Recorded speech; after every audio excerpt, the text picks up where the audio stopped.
చోటు ఉంది, మనిషి కుమారుడికి చోటు లేదు. అందుకే నువ్వు నాతో రావడానికి లేదు. ఇది ఇరుకైన మార్గం కాదు.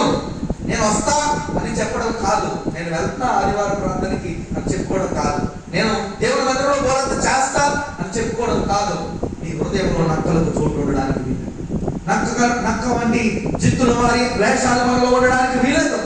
మోసకరమైన తలంపులు మన హృదయంలో ఉండడానికి వీలేదు. సాతానుకు చోటు ఉండడానికి వీలు లేదు. ఒకవేళ ఉండా దేవుడు అంటాడు, నీకు నా వద్ద ప్లేస్ లేదు.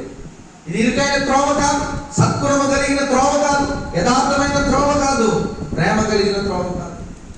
బలు అర్పించుట కంటే మాట వినుట శ్రేష్టం, దేవుని మాటకు లోబడుట శ్రేష్టము.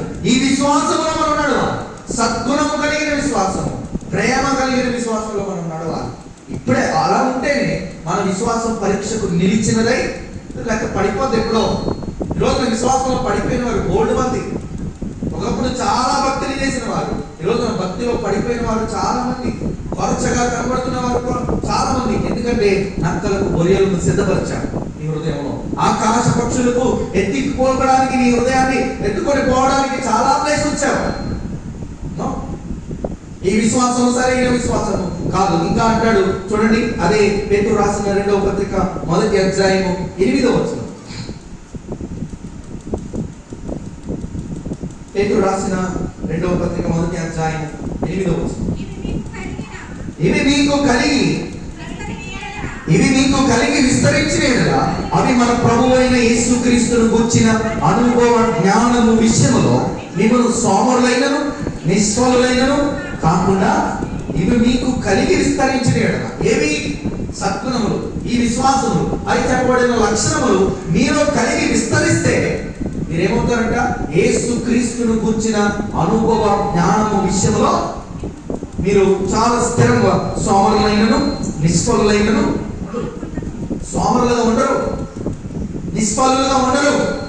యేసుక్రీస్తును గూర్చిన అనుభవ జ్ఞానం మీలో ఉన్నప్పుడు మీరు సోమరులుగా అవ్వరు.